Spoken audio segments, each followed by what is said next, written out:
பஞ்சாபுடைய அமிர்தரஸை குறிவைத்து அத்துமீறி பாகிஸ்தான் படைகள் தாக்கி வருவதாக அண்மை தகவல் கிடைத்திருக்கிறது. இதில் பாகிஸ்தான் அனுப்பிய அந்த ஏவுகணையை இந்தியாவுடைய ஏவுகணை எதிர்ப்பு அமைப்புகள் நடுவானில் அழித்திருக்கின்றன. அதனுடைய உடைந்த பாகங்கள், சிதறி இருக்கக்கூடிய பாகங்களை தற்போது இந்திய ராணுவ அதிகாரிகள் கைப்பற்றியிருக்கிறார்கள். இந்தியாவுடைய வான்வெளியை பாதுகாப்பதற்கு மிக வலுவான கட்டமைப்பு இருக்கிறது. பாகிஸ்தானிடம் அது போன்ற வலிமை வாய்ந்த ஏவுகணைகள் கிடையாது. இந்தியாவுடைய வான்வெளி பாதுகாப்பு அம்சங்கள் மிகவும் நம்பத்தகுந்ததை என்று தற்போது இந்திய பாதுகாப்பு துறையில் உளவு பிரிவில் பணியாற்றிய ஓய்வு பெற்ற அதிகாரி திரு சுப்பிரமணியன் தெரிவித்திருக்கிறார்.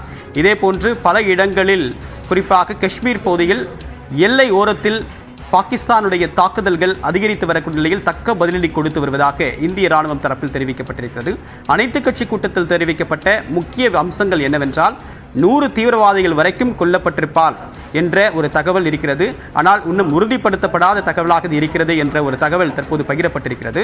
இதற்கு மிக முக்கியமான காரணம் என்றால் இந்த விவரங்களை செயற்கைக்கோள் புகைப்படங்கள் போன்றவற்றுடன் பொருத்தி பார்த்து, பல்வேறு உளவு தகவலுடன் பொருத்தி பார்த்த பிறகுதான் இதை உறுதிப்படுத்த முடியும். இந்த நிலையில் இந்திய பாதுகாப்புத்துறை அதிகாரி ஓய்வு பெற்றவர் திரு கர்னல் பிரின்ஸ் நம்முடன் இணைகிறார். சார் வணக்கம். வணக்கம். இப்ப பஞ்சாப் அமிர்தரஸ் பகுதியில் பாகிஸ்தானுடைய ஏவுகணை பாகங்கள் கண்டுபிடிக்கப்பட்டிருக்கு.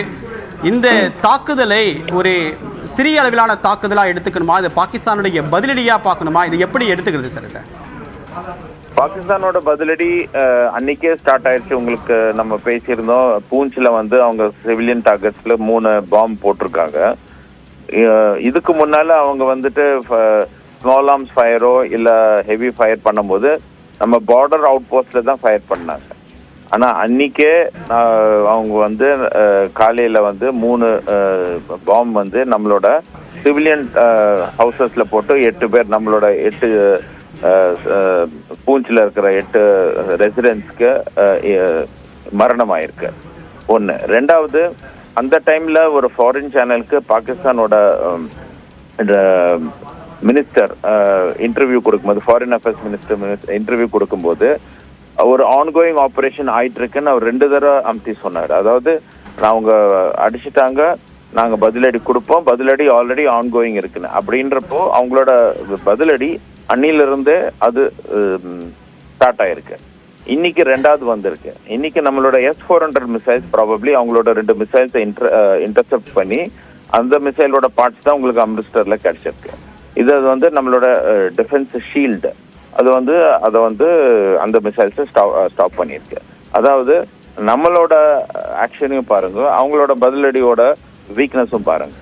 அதுதான் நம்ம கம்பேர் பண்ணி பார்க்க வேண்டியது. அவங்க ஃபர்ஸ்ட் சிவிலியன் டார்கெட் அடிக்கிறாங்க. ஏன்னா அவங்களுக்கு இங்க டெரரிஸ்ட் கேம்ப் இல்ல, டெரரிஸ்ட் டார்கெட் அடிக்க முடியாது. 2 தான் option, civilian targets, military installation. ஒன்னு மிலிட்டரி இன்ஸ்டாலேஷன் அவங்க இங்க அடிச்சாங்கன்னா அவங்களுக்கு 10 மடங்கு ஸ்ட்ராங் ரிப்ளை கிடைக்கும். அதனால அவங்க சாஃப்ட் டார்கெட்னால இது அடிக்கிறாங்க. இன்னைக்கு அவங்க மிசைல் அனுப்பிச்சிருக்காங்க, இந்த மிசைல் இன்டர்செப்ட் பண்ண சான்சஸ் ஆயிருக்கு. உங்களுடைய விரிவான கருத்துக்களுக்கு மிக்க நன்றி திரு பிரின்ஸ்.